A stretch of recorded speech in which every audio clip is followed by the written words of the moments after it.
Assalamualaikum warahmatullahi wabarakatuh. Bertemu dengan saya di channel Cuti Nalar.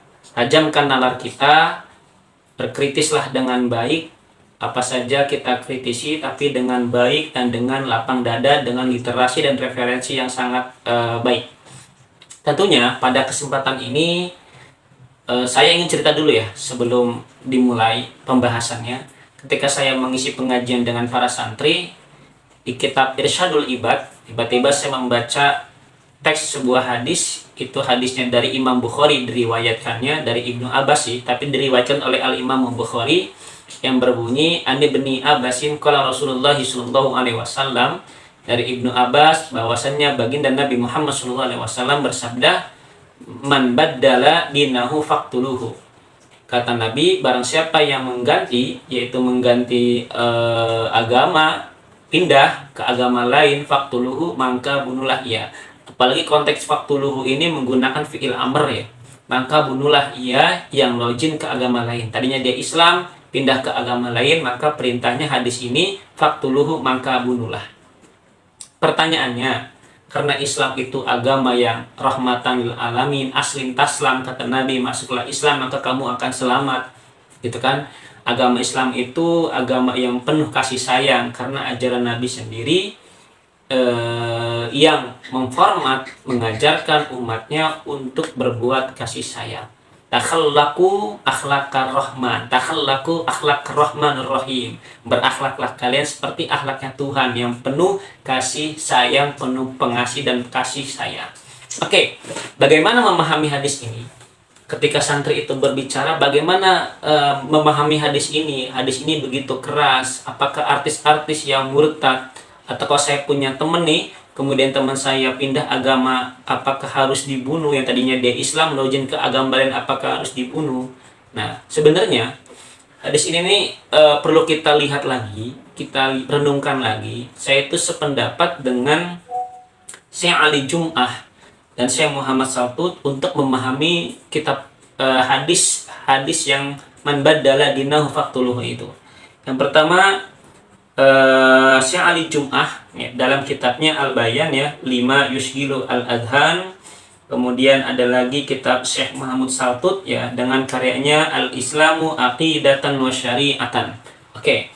Nah, kata beliau, kata Syekh Muhammad Saltut dan Syekh Ali Jum'ah ya, orang yang murtad di situ jika membawa kerusakan yang benar-benar, artinya ketika dia dari agama Islam awalnya, kemudian dia pindah ke agama lain, yaitu menuju agama Kristen, dia murtad. Nah, dia memprovokasi, dalam kitab ini dikatakan dia memprovokasi agar seluruh orang Islam itu masuk ke agama dia, gitu kan, keluar dari agamanya, kemudian untuk memusuhi, memerangi agama Islam. Maka orang seperti ini, kata Syekh Muhammad Saltut, harus dibunuh, harus disingkirkan, kata Syekh Ali Jum'ah. Kenapa? Karena dia telah mengajak orang-orang banyak, gitu kan, dengan pindah agama untuk memerangi agama Islam. Nah, konteks hadis itu seperti itu, kata ulama kontemporer ini, Syekh Ali Jum'ah dan Syekh Muhammad Saltut. Nah, pernah juga argumentasi pertama tentang hadis tersebut dalam kitab beliau, Syekh Ali Jum'ah dan Syekh Muhammad Saltut. Tidak semua orang-orang, dalam kitab ini dikatakan, yang jelas murtad dihukum mati, karena Rasulullah SAW tidak menghukum mati Abdullah bin Ubay dan teman-temannya yang melakukan penghinaan, intimidasi kepada Rasulullah SAW. Bahkan diabadikan kan dalam surat Al-Munafikun, di mereka itu awalan Islam karena munafik ya, menghina baginda Nabi, kemudian mengintimidasi kanjeng Nabi, tapi Nabi tidak membunuhnya. Itu Abdullah bin Ubay, seperti itu. Lalu ada lagi Rasulullah tidak menghukum mati, yaitu Dzul Khuwaisirah ya, At-Tamami. Nah, yang menuduhnya bahwasannya Rasulullah itu tidak adil dalam rampasan perang. Nah, itu, dan Rasulullah itu nggak membunuh mereka, gitu kan. Padahal mereka telah keluar dari agama Islam. Nah, seperti itu. Itu diabadikan dalam kitab Imam Bukhari. Selanjutnya, Rasulullah pun tidak menghukum orang mati yang menuduhnya melakukan nepotisme, yaitu mendahulukan Az-Zubair karena merupakan anak pamannya dalam kasus pembagian air irigasi di Harwa. Rasulullah pun tidak membunuhnya. Jadi hadis itu sebenarnya perlu dipertimbangkan lagi. Jika emang pemurtatannya itu signifan mengajak seluruh orang-orang dan untuk memerangi kaum muslim, orang-orang muslim, maka baru tuh dieksekusi. Tapi kalau misalnya murtadnya ya biasa aja, dia murtad karena keinginan dia sendiri, meyakini agama Kristen misalnya, meyakini agama Islam misalnya, maka mengimani agama Buddha misalnya, nah itu tidak masalah gitu loh. Itu tidak masalah, karena kalau misalnya kita praktekkan hadis ini sekarang tanpa mengetahui ilatnya gitu kan, maka bahaya sekali. Karena bertentangan sekali dengan ayat Al-Quran, yaitu surat Al-Baqarah ayat 256. La ikraha fiddin qad tabayyana rusydu minal ghayy, kata Allah. Di dalam Islam itu kan la ikraha fiddin, tidak ada paksaan. Kamu mau Islam mangga, mau Kristen mangga, mau Buddha mangga, mau Hindu mangga, mau Yahudi silakan gitu. Nggak perlu, nggak masalah, karena la ikraha fiddin. Ada lagi surat Yunus 99, afa anta tukrihun nasa hatta yakuna mu'min. Apakah kamu akan memaksa manusia sehingga mereka menjadi orang yang beriman semuanya? Nggak bisa begitu. Nah, jadi hadis yang tadi itu, man baddala dinah faqtuluhu, gitu ya, itu perlu dipertimbangkan lagi. Jika pemurtadannya itu emang mengajak untuk memerangi Islam, maka itu perlu dibunuh. Dan yang membunuh pun bukan kita gitu kan.